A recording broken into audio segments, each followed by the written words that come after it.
When we talk about the Israeli occupation of Palestinian territories, we often talk about clashes, bombings, physical violence, war. And we're just coming off of Israel's bombing offensive in Gaza that killed at least 49 Palestinians, including 17 children, according to Gaza's health ministry. And now that those bombings have stopped, at least for now, we're not seeing horrific images of dead children. The media seems to have moved on. But we have to remember, for Palestinians who continue living under the occupation, there is no end to that reality. In fact, it's the so-called calm periods, the ones without regular bombings, that really reveal what life is like under Israel's occupation. On Thursday morning, 100 days after the killing of journalist Shireen Abu Akleh, Israeli forces raided the offices of 7 Palestinian human rights groups in the occupied West Bank. They broke down doors, confiscated documents, printers, computers, and this according to several groups whose offices were broken into. They also said the soldiers left military orders at the offices, stating that the groups were illegal and had to cease operations. The groups that were shut down had been focused on all sorts of issues: the rights of prisoners, women, farm workers, children. One group provides health care to Palestinians. These are the organizations that were told to stop their work. We don't take our legality from the occupying power. Our legality is coming from the nature of our work. We are working in law, and also it comes from our people, and it comes from the victims, the Palestinian victims. The reports that Al-Haq is doing, it has the credibility in the eyes of the international community. And I think Israel is launching this war because they don't want anybody to expose Israeli measures to the international community. Now, Israel designated 6 of these organizations as terrorist groups last year in a move that was widely condemned. In fact, 10 European countries did their own investigations of these groups and concluded the evidence did not support Israel's claims. Now, after this week's raids, EU representatives visited the offices of some of these organizations that they have been funding. We express our solidarity with our partners, which we have been supporting for many, many years, who do a tremendous job in supporting civil society, in providing services to those in need. And separately, one of the UN's top human rights officials called Israel's move a, quote, clear attempt to repress those documenting and pursuing accountability for rights violations. This decision to designate the organizations as terrorist groups and to carry out the raids came from Israel's defense minister, Benny Gantz. And earlier this week, his office reiterated that the groups, quote, operate under the guise of performing humanitarian activities to further the goals of the Popular Front for the Liberation of Palestine, a group Israel considers a terrorist organization, to strengthen the organization and to recruit operatives. So where does the U.S. stand on all of this? Too often it has tacitly, if not explicitly, backed Israel's efforts to deepen its occupation in the Palestinian territories. But on Thursday, this is what we heard. We are concerned about the Israeli security forces' closure of the 6 offices of the Palestinian NGOs in and around Ramallah today. We have reached out to the Israeli government, including at senior levels, including here from Washington, as well as from our embassy in Jerusalem, for more information regarding the basis for these closures. All right, so maybe it's not an outright condemnation, but certainly a rejection of Israel's moves this week. Look, Israel presents itself as a law-abiding democratic nation, and yet it raided the offices of internationally funded and recognized and vetted human rights organizations that document the abuses and the injustices Palestinians are facing. Because the reality is the injustices of occupation can't just be measured through death, destruction, and violence. Joining me now is Yousef Munayyer. He is the former executive director of the U.S. Campaign for Palestinian Rights, now a non-resident fellow at the Arab Center, Washington. Yousef, it's great to have you with us. So put this Israeli raid in context for us and these human rights organizations. Was this expected after what we saw last year when these organizations were designated as terrorist organizations by Israel? How big of a deal is this?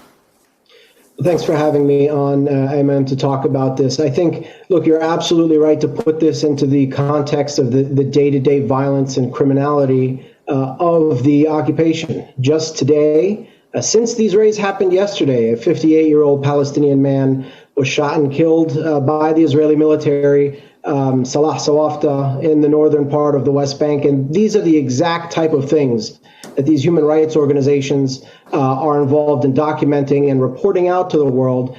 And it's precisely for that work that the Israeli military, Israeli government has sought to silence them. And I think to really understand what's happened over the last several days, we need to understand what's been going on for many years now as Israel has tried to target these organizations. It hasn't always labeled these organizations as terrorist groups. In fact, we know that that's the kind of desperate move that authoritarian regimes take when they've run out of other options. In fact, the Israelis have tried to intimidate European countries into cutting off their relationships with these groups long before they designated them as so-called terrorist organizations last October. But it was only when that wasn't working that they decided to take this draconian, heavy-handed step and label them as terrorist organizations, and then, of course, begin to go after them in other ways, as we saw this week. Unfortunately, the United States, which has often prided itself on its putting human rights at the center of its foreign policy and speaking out about these kinds of abuses, has been far too silent and has equivocated on this from last October. And in fact, that silence likely emboldened the Israelis to take the steps that they took this week in raiding these offices, vandalizing the places of work, destroying property, and trying to close them down. I think that if the United States continues to remain quiet and does not forcefully condemn these actions, the Israelis are only going to take greater steps against these organizations who are documenting what is happening to Palestinians on a daily basis. Yeah, and because of that diplomatic cover that is provided by the United States, it seems that Israel operates with a certain impunity internationally. Could the U.S. or the European Union have done anything to prevent this from happening? Absolutely. Of course. Look, the Europeans came out several months ago with a joint statement, which is not something you see every day, that a bunch of countries decide to come out together and put together a joint statement on an issue like this, rejecting Israel's so-called evidence, which really amounted to nothing more than a smear campaign against human rights organizations. And the United States did not follow these countries. In fact, the United States has remained mum about what their conclusion was in regards to this evidence, and that equivocation gave the Israelis the opportunity to take greater steps. Had the United States, Israel's primary ally, come out and forcefully condemned the designation of these groups as terrorists by the state of Israel last October, it would have sent a clear message to the Israeli government that the continued repression of these organizations was simply unacceptable. And I think, Ayman, that you know and that your viewers know, we all know that had this been done by any other country against human rights groups under their control, the United States would have condemned it and should have condemned it. But in the case of Israel, that did not happen, and that led to what we saw this week. Hopefully the United States can change its tune so that we don't see greater abuses targeting these organizations moving forward. You know, Yusuf, on Friday, Human Rights Watch came out with a piece titled "Raising the Alarm: Israel's All-Out Assault on Rights Defenders." And in it, they actually documented these raids, but also the arrest of one particular researcher, Palestinian researcher with the Israeli human rights group B'Tselem.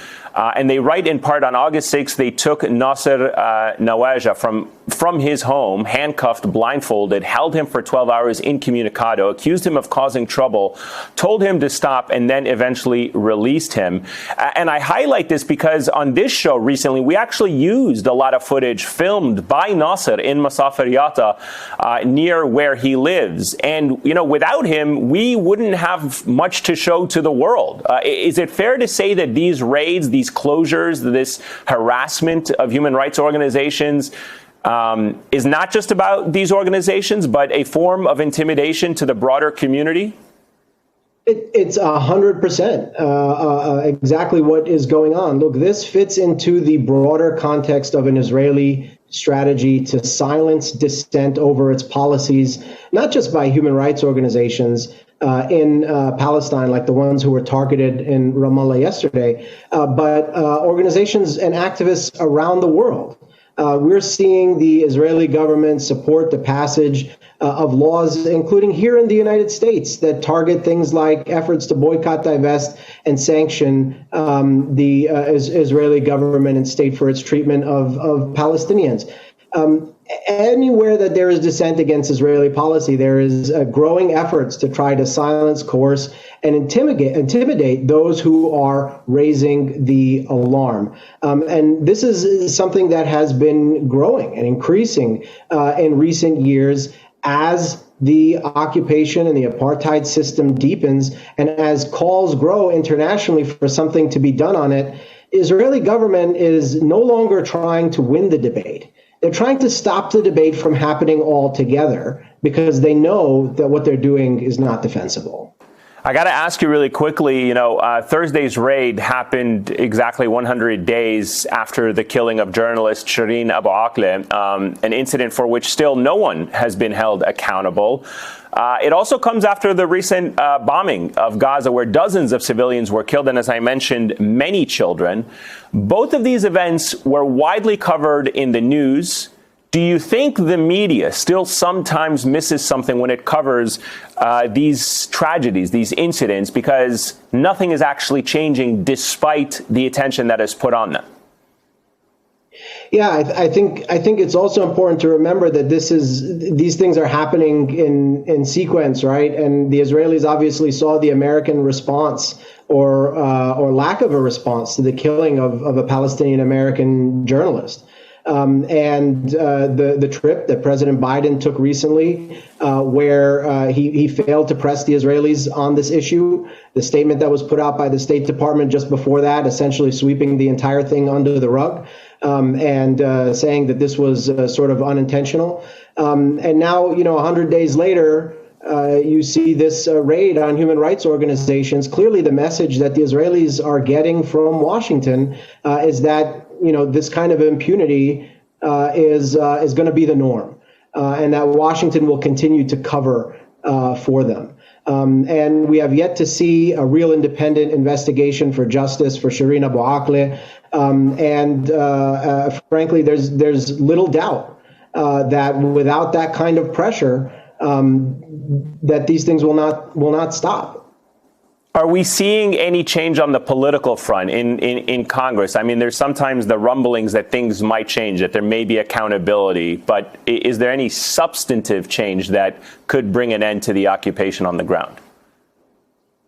Well, I think we're starting to see growing voices in Congress speaking out about the rights of Palestinians, and particularly when one looks a little bit further back in time, what we are seeing today is somewhat unprecedented. For example, you had 80 different members of Congress calling for accountability for the killing of Shireen Abu Akleh. You've had members of Congress speaking out about the attacks on these Palestinian human rights organizations. And I think this kind of change is one of the things that has the Israeli government very concerned, and one of the reasons why they want to try to silence and coerce dissent as much as they possibly can, because they understand the more that people learn about the experiences of Palestinians, the more that they understand how Palestinians are being treated, particularly here in the United States, the less likely the United States is going to be to continue to support and enable those Israeli policies. All right, Yousef Munayyer, always a pleasure. Thank you so much for your time.